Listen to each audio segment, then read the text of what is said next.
Anti theist आ गए हैं। Hello. Hello, आवाज़ आ रही है? हाँ जी सर, कैसे हैं आप? हाँ, बिल्कुल ठीक हूँ। सॉरी कि कोई मोमिन या भगत आ, नहीं, अभी अभी ज्यादा भक्ति हैं। ठीक तो है। तो अच्छा, हाँ, एक दो जहीरुद्दीन, सवालात। यार जहीरुद्दीन साहब अगर हैं तो आ जाएं स्टूडियो में, बात कर लें। मेरे ख्याल से जहीरुद्दीन की मुझसे बात हो चुकी है एक बार। हाँ जी, हम्म, हाँ जी जी। कुछ कुछ वो शॉर्ट शॉर्ट सी जो है ना, पुराने डिस्कशंस के दरमियान कुछ मैं क्लेरिफिकेशन दूंगा। मेरे ख्याल से हाँ आपके यहाँ और कुछ क्वेश्चन हैं, एक दो ओल्ड टेस्टामेंट से, तो मेरे ख्याल से गालिब आप सबसे अच्छा, बेस्ट हाँ हाँ, पर्सन बिल्कुल हो बिल्कुल। उस हवाले से। पूछें पूछें। तो पहला तो ये कि एक दफ़ा आपके यहाँ जिक्र हो रहा था कोई पिग क्यों हराम है इस्लाम में और हाँ हाँ हाँ हाँ। जूडिज्म में। तो उनकी जो थ्योरी थी उसका मुझे एटलीस्ट ओल्ड टेस्टामेंट से ना इस्लाम से एज सच कोई वो उनके pig as a sacrificed animal होता था, और उसको जो है ना उन्होंने उसका ब्लड भी जो है ना वो किया कि हाँ उसको सेक्रिफिकेशन करते थे। मेरे नहीं ख्याल से कि ओल्ड टेस्टामेंट में एज सच इस तरह की कोई चीज़ है। ओल्ड टेस्टामेंट असल में पिग का जो इशू है इस्लाम के अंदर हलाल हराम का, या इन जनरल, वो नहीं, काफ़ी। ओल्ड टेस्टामेंट हराम ही है ना। हाँ, ओल्ड टेस्टामेंट में तो बड़े फिक्स रूल हैं। यानी मुझे ओल्ड हाँ टेस्टामेंट की एक पार्ट जो आपकी कहीं से भी इवॉल्व होता हुआ जो आया है, उन उनके यहाँ एक पूरा फुल जो है ना एक मैकेनिज्म है जिसको आप जिससे परख के आप किसी भी दुनिया के जानवर हाँ को हाँ, आज आप जानवर को कहें देख सकते हैं। कि कैंगरू जो है वो हलाल है या हराम है हाँ या हाँ कोशर्ड है या नहीं, तो वो आज उसको कर सकते हैं। इस्लाम हाँ, का कर जो है सकते ना हैं। वो रूलिंग बहुत वेग है। मतलब हमें ये हाँ, नहीं पता कि रैबिट जो है वो हलाल हो गया या हलाल है हराम कि हो गया, हाँ हराम होगा तो ये हलाल होगा, किन बेसिस पे होगा, हाँ कोई इसका हाँ। जूडिज्म ने इसको बड़ा क्लियर रखा हुआ है। जूडाइज्म वो के ये मुताबिक सारे रेप्टाइल हराम है, छिपकली नहीं, छिपकली के सब जूडिज्म का हराम बड़ा है। बड़ा क्लियर रूल है। सबसे हाँ पहले तो हाँ ये है हाँ कि जो जो जानवर जिनके खुर नहीं है तो वो तो सारे हाँ हराम हो गए, तो हाँ, वो ये तो है, सारी क्लास गई, पंजों वाले जिसमें तो हराम है। रेप्टाइल्स आ हाँ गए, शेर आ गए, कुत्ते हाँ बिल्ली हाँ सब चले गए। फिर उस हाँ जो रह गई उनमें से फिर फर्दर जो है ना वो होगी कि जिनके खुर हैं मगर उनके दरमियान में लाइन अगर नहीं है, हाँ, कटे चिरे हुए हुए नहीं है, नहीं है, चिरे हुए चिरे नहीं है, हुए नहीं चिरे है, हुए। तो ये हाँ घोड़े, गधे, जिब्रे, हाँ, जिराफे, सब ये भी निकल गए। साइड लाइन हो गए। हम्म अब रह गए कुछ, पिग रह गया, उस पिग की भी चिरावा ही होता है। अच्छा, इसमें ऊंट भी पहले से निकल गए। फिर ऊँट थर्ड भी जो निकल गए। कंडीशन आती है, एंड कंडीशन, वो ये है कि उनमें भी जो है ना वो जुगाली करते हो, वो च्यू करके खाते हो। तो ये आपके हम्म पिग क्यों नहीं खाता जुगाली, इसलिए वो निकल हम्म गया। तो रह हम्म गए आपके जो कैटल्स हैं जो, तो बड़ा अच्छा बड़ा फिक्स रूल है। इस तरह बर्ड्स के लिए भी अलग रूल हैं, फिश के लिए भी अलग रूल्स हैं। मगर हम्म इसमें और जब इस्लाम ने इसी तरह इब्राहिमिक रिलीजन के थ्रू डेजर्ट्स में इन्हीं रूल्स को रूलिंग्स अप्लाई किया, अब उनके साथ प्रॉब्लम ये हो गई थी कि वहाँ सबसे ज़्यादा जो कॉमन अवेलेबल एनिमल था वो ऊँट था खाने के लिए। हम्म अगर हम्म ऊँट को भी जूडिज्म वाली रूल स्ट्रिक्टली फॉलो करते तो वो तो फिर ऊँट हलाल हो जाता, और वो उन्होंने हम्म स्टार्विंग तक पहुंच जाना था सिचुएशन में। तो उन्होंने ये इसको लिया, मगर ऊँट को ऐड करने के लिए ना ये सारी रूलिंग जो है ना आउट कर दी। तो इस्लामिक रूलिंग जो है वो वही मैं बता रहा हूँ कि अगर मैं आज देखना चाहूँ कि रैबिट जो है वो खाना हलाल है या हराम है, तो जूडिज्म इसमें बड़ा क्लियर है, इस्लाम इसमें क्लियर नहीं है। गधा जो है हलाल है या हराम है, इस्लाम इसमें क्लियर नहीं है, और हम्म, जूडिज्म से क्लियर है। घोड़ा जो है थोड़े- इस्लाम के कुछ सेक्ट्स में बड़ा क्लियरली हलाल है, कुछ में जो है इसको हम्म, एज ए मकरूह लेते हैं। तो ये था मेरा, तो उनकी जो थ्योरी थी, जो भी साहब थे मुझे नाम नहीं याद, कि ये पिग इसलिए हराम है कि वो सेक्रिफिकेशन उसकी होती थी, वो नहीं है। वो मेरे नहीं ख्याल थे कि उसकी कोई हिस्टोरिकली कोई वो एविडेंस थोड़ा मिलती है। सा कोई आर्कियोलॉजी आर्कियोलॉजी की तरफ से आ रहे थे, अब उसको देखना पड़ेगा हम्म, कि कहीं वाकई पहले वो सेक्रेड एनिमल्स में आता हो। क्योंकि देखें, जूस का भी तो एक बड़ा इशू है ना। जूस जो हैं वो क्लेम करते हैं कि वो जो है वो मूसा के वक्त से एग्जिस्ट करते हैं। वो झूठ है बात असल में। क्योंकि ये जो सबसे पहली समझने वाली बात ये है कि देखें, हजरत इब्राहीम का जो तकरीबन तकरीबन जो वजूद की बात की जाती है, वो तकरीबन 1600 से 1700 मेरे ख्याल बीसी। है, इससे भी पहले बीसी में या की जाती है। उर में। ठीक है, फिर मूसा नहीं, मूसा की जाती है 1600 से 1300 के दरमियान, 1500 से 1300 के दरमियान किसी वक्त। ठीक है। और तकरीबन 10वीं सदी कबल मसीह में कहते हैं कि दाऊद और सुलेमान थे। ठीक है। हम्म, अब प्रॉब्लम यह है कि ना तो दाऊद और सुलेमान का कोई आर्कियोलॉजिकल एविडेंस है, हालांकि बाइबल में बहुत कुछ लिखा है कि दाऊद ने फलां चीज बनाई, तो सुलेमान ने अपने लिए महल बनवाया, दाऊद ने अपने लिए महल बनवाया, सुलेमान ने 24,000 घोड़ों का हम्म। अस्तबल था। ठीक है। इतनी बड़ी चीज है ये कि जिसका आर्कियोलॉजिकल एविडेंस मिलना, मैं नहीं, वो जो समझता हूँ कि बिल्कुल सामने आना चाहिए।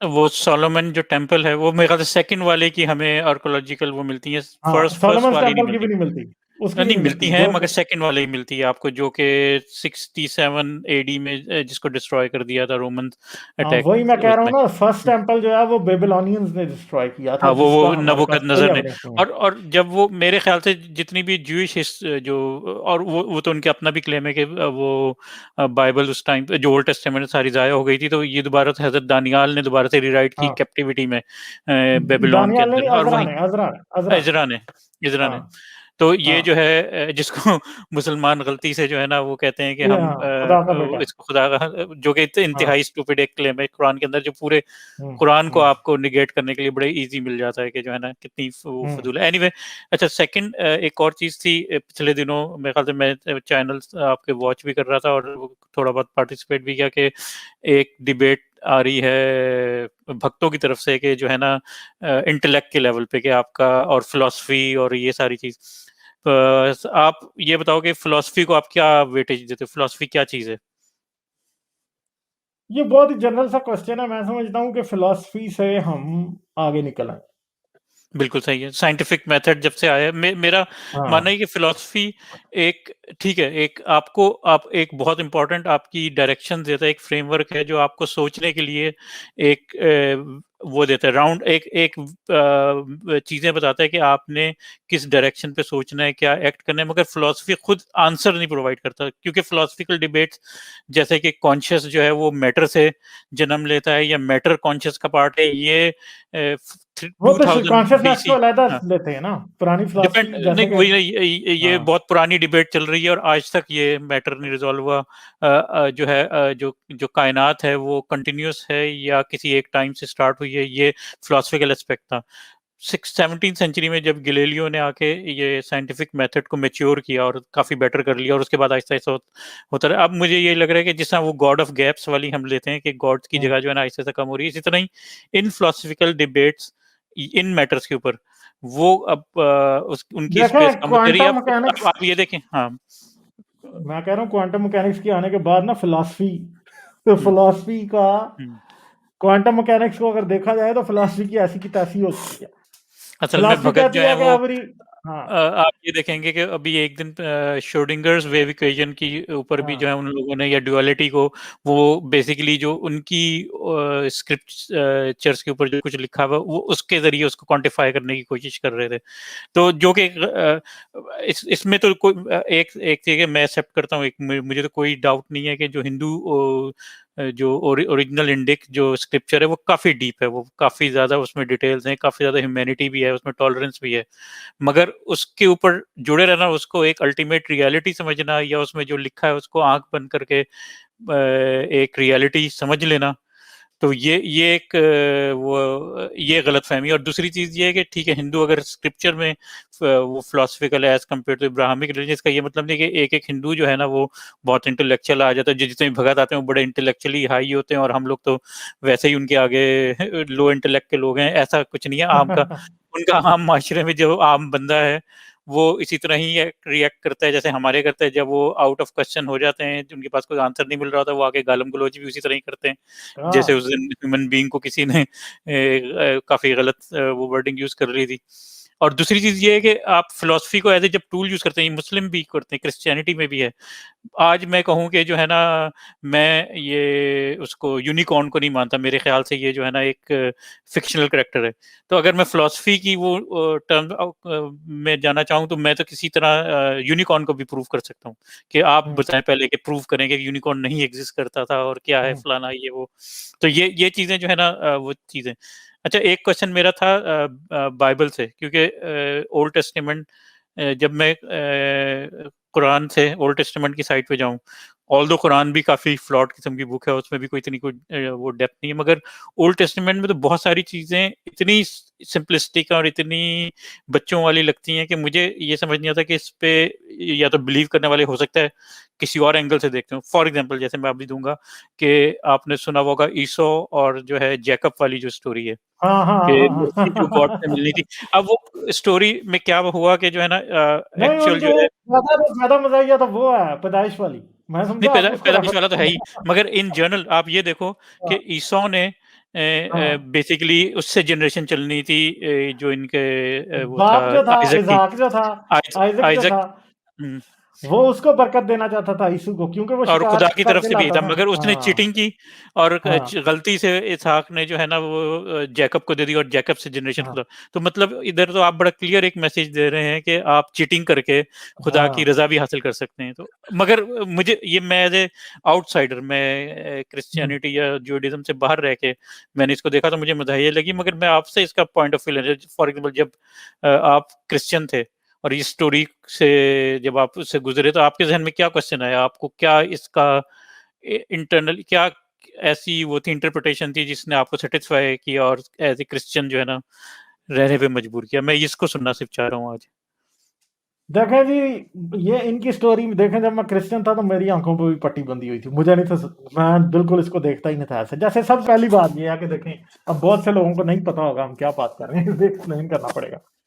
पहली तो बात यह है कि जी हजरत इसहाक जो था वो इब्राहिम का बेटा था, ठीक है। और इसहाक वो बेटा था जो कि इब्राहिम को मिला था, वादे का फर्जंद जिसको कहते हैं, ठीक है, बिल्कुल। वो मिला था। अच्छा, अब उसके आगे से दो बेटे थे, एक ईसु जो और दूसरा इसहाक। ये दोनों जब पैदा होते हैं, ठीक है, तो ये दोनों जुड़वा थे, इसहाक और हम्म। ईसु। तो जी पहले जी माँ के रहम से एक हाथ बाहर आता है, ठीक है। अब इससे बड़ी फजूल बात क्या होगी कि हम्म। बच्चे का हाथ नहीं बाहर आता भाई, सारा आता है बाहर, ठीक है। तो हाथ बाहर आता है तो दाई जो है ना उसके ऊपर एक धागा बांध देती है कि पता चल जाएगा ये पहलौठा है। अब हम्म। पहली तो बात यह है कि इस स्टोरी में सबसे पहला फ्लॉ ये है कि दाई को कैसे पता कि जुड़वा है अंदर, क्योंकि उस टाइम पे कोई पता करने का तरीका नहीं था कि दो बच्चे हैं अंदर, कि वो मगर धागा उसने क्यों हाँ, बांधा। मगर मेरे ठीक ख्याल है, से बाइबल इससे पहले जो है वो उसको क्लियर कर सकती है, क्योंकि वो इनकी जो माँ थी उनको हाँ खुदा की तरफ से रेवलेशन थी कि उसने, मेरे ख्याल से एक जुमला है कि मेरे पेट में मैं हाँ देख रही हूँ कि हाँ एक हाँ जंग, वो थी, बिल्कुल दो लोगों बिल्कुल, में, मेरे दो पेट में कौमों के दो, अंदर जंग जो है ना तो चल रही हाँ है। जंग चल रही। अच्छा, अब क्या होता है जी, वो हाथ वापस चला जाता है और फिर दूसरा बाहर निकलता है, ठीक है। तो जी दोनों बच्चे पैदा होते हैं, तो पहलौठा वो है अब यीशु, और ये जो है अच्छा, इसमें दूसरा एक है। और सॉरी क्लैरिफिकेशन, जब यीशु के बाद जैकब आया वो साथ-साथ ही निकले थे, मगर जैकब ने हाँ यीशु की एड़ी पकड़ी हुई थी, ग्रिप की हुई हाँ थी, और हाँ वो उसने हाँ जब खींचा तो साथ में जैकब भी उसके हाँ पीछे-पीछे निकला है। इनकी जो हाँ वो है, हाँ, सॉरी। हाँ। तो ये चीज इस तरह की थी। फिर अब बरकत देने वाली यीशु का कहते हैं जी जिस्म पे बाल थे, हाँ। ठीक है। जिस्म पे बाल थे, तो जो इसहाक था वो अंधा हो गया हुआ था, उसे नजर नहीं था आता, ठीक है। हुँ। तो यीशु यीशु को उसने कहा कि मैं आज तुझे बरकत दूंगा, तो वो जो है ना, तू जा शिकार करके ला और ला के मुझे खिला और फिर मैं तुझे बरकत दूंगा। वो गया शिकार करने, तो पीछे से माँ जो रिबका थी वो नहीं चाहती थी यीशु को, वो चाहती थी कि याकूब को मिले बरकत, ठीक है, जो बनी इसराइल का बाप है, इसराइल जिसको बाद में खुदा हुँ। ने नाम दिया।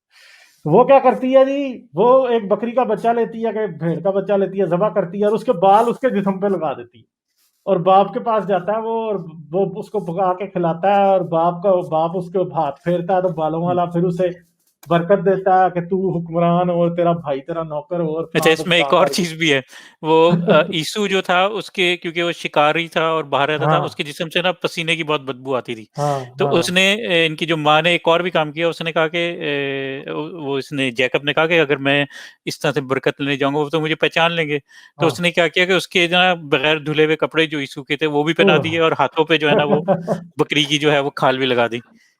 तो ये इतनी मतलब कितनी स्टूपिड स्टोरी है कि वो बोला तो बाप को आवाज की पहचान नहीं थी, वो बोला या नहीं बोला, ये इस तरह मतलब कितनी हुँ। स्टूपिड, सारी की सारी स्टोरी इस तरह की है। तो और वो चलो, ये लेजेंड वो है। तो पहचानी ही नहीं, मगर अब उसने हाँ एक चीटिंग करके जो बरकत है, बरकत ले मर्सी ली। जो है ना गॉड हाँ से वो ले ली। और वो आगे फिर नबी जो है ना, या जो भी इस डायरेक्शन हाँ उसकी, बजाय इसके कि यीशु की नस्ल को जो है वो मिलती दुनिया की हुक्मरानी, वो इसको मिल गई और इसको यहूदी मिल गई। नस्ल जो है वैसे चली। जबकि और यीशु की जो है वो फिर वो बेचारे जंगलों में निकल गए और उनकी फिर आपस में हम्म कुछ फाइट शाइट भी होती रही है। तो हम्म चीटिंग की बेसिस पे जो इसराइल, जो ये जैकब या याकूब जो है उनका लक़ब था, और ये जो आज जनरेशन है, तो इसकी तो स्टार्ट ही अगर हम देखा जाए कि एक फ्रॉड से हुई है, 2 नंबरी से, तो हम कैसे कह सकते हैं कि हमारा रिलीजन जो है या ओल्ड टेस्टामेंट वो वो हमें तालीम देता है कि आपने चीटिंग नहीं करनी या फ्रॉड नहीं करना। आप तो अपने ही बाप से चीटिंग करके जो है ना, आपने अपने भाई से और बाप से चीटिंग करके मर्सी ले ली और रेवोल्यूशन हो गई, और उसके बाद से फिर आपका सिलसिला शुरू हुआ। तो ये मैं बड़ा कंफ्यूज होता हूँ। और बाकी तो बहुत सारी फनी स्टोरी थे, मगर ये बड़ी बेसिक, क्योंकि ये वो चीज है जहां से जूइडिज्म का जो मेन वो है ऑडियंस है, जो ज्यूज पीपल हैं, और फिर क्रिश्चियंस भी नहीं ओल्ड वो मगर टेस्टामेंट ना को पूरा प्रॉपर मानते हैं। इसके बारे में लिखा भी है ना कि जो वो यीशु जो था ना, वो अपने पलौठे होने के हक को वो हकीर पहले ही दे जानता चुका था। था, वो एक दिन भूखा था वो पहले ही दे वो चुका भूखा था। हाँ, और उसने कहा उसने कहा मैं वो भूख से मारा बेचारा हूँ। वो सूप बना रहा था, दाल, क्या नाम है इसका, हाँ दाल जैकब बना जो रहा है। था यकूब। तो उसने आया, वो कहता है कि यार मैं बहुत भूखा हूँ, मेरे कुछ दो। तो उसने कहा ठीक है मैं दे दूँ, पहले तुम मुझे अपना पलौठी का हक पलौठे मुझे का हक दे दो। तजवीज कर दो। तो खैर एनीवे, तो ये यानी हाँ बेसिकली जब रिलीजन जो होता है वो आंखों पे पट्टी बांधे, तो चाहे वो जितना भी डीप रिलीजन हो, इंडिक रिलीजन के जिसमें कोई डाउट नहीं है, वो बहुत वास्ट है, कोई बहुत डीप है उनकी। आपसे महाभारत का सिर्फ एक सेक्शन है जो भगवत गीता है, कि कृष्ण और जो है ना अर्जुन के दरमियान जो डायलॉग्स हैं, वो काफी आपको वो देते हैं, काफी इंस्पिरेशन देते हैं। मगर इसका ये मतलब नहीं है कि हम उनकी चीज को आज 21st सेंचुरी में उसको एक अल्टीमेट रियलिटी मानते हुए हम ये समझे कि ये जो है अल्टीमेट रियलिटी, और इसकी बेसिस पे बाकी सारी दुनिया को देखें, तो बेसिकली फिर एट द एंड जाके हम में और उनमें कोई डिफरेंस नहीं रह जाता। वो भी फिर हमारी तरह ही या हमसे मतलब यानी इब्राहिमिक जो वो रिलीजन है उनकी तरह एक डॉगमा का शिकार है, और ये भी हैं। और जिस तरह इब्राहिमिक रिलीजन वाले जो मुस्लिम और क्रिश्चियंस हैं, वो हम लोगों को एथियस्ट को कहते हैं कि नहीं असल में तुम लोग गुमराह हो। और इसी तरह हिंदुइज्म वाले भी आगे कहते हैं कि नहीं हम डॉगमा का नहीं शिकार है, तुम लोग डॉगमा के शिकार हो, क्योंकि तुम और सब में स्टूपिड स्टोरीज हैं दबा के। हाँ हर एक स्टोरीज है रिलीजन खाली। में कोई नहीं। तो हाँ सोल्यूशन सिर्फ ये रहता है कि आपने साइंस, क्योंकि वजह ये कि ठीक है डेफिनेटली बहुत सारी चीजें साइंस नहीं एक्सप्लेन कर सकती, मगर आपके पास उसका फिर अल्टरनेट कोई नहीं है। अल्टरनेट यही है कि किसी ना किसी अनसीन को यानी फिर मैं ये कैसे कहूंगा कि ठीक है साइंस के पास अगर बहुत सारी चीजों का प्रूफ नहीं है, तो वाई मैं जो हूँ ना उस कर्मा वाली जो चीज है जिसमें आपकी पुनर्जन्म है, मैं उस साइड पे क्यों जाऊं। मैं फिर इस्लाम वाली जो है कि क़यामत रोज़ क़यामत है, बस उस दिन उसके बाद जन्नत दोज़ख हो जाएगी या याशी होगी, मैं फिर इसको क्यों ना एक्सेप्ट कर लूं। क्या क्राइटेरिया जो मुझे ये डिस्टिंग्विश करके देगा। एनीवे मगर ये शॉर्ट सा एक मेरा वो था, आपसे कुछ बिल्कुल क्वेश्चन था, बिल्कुल बाद में आपने किसी और अच्छी टाइम बातें पे। नोट की हैं। आपने अच्छी बातें नोट की हैं, मगर यही है कि ये सारा इस तरह है। कोई इसमें कोई भी वो नहीं है।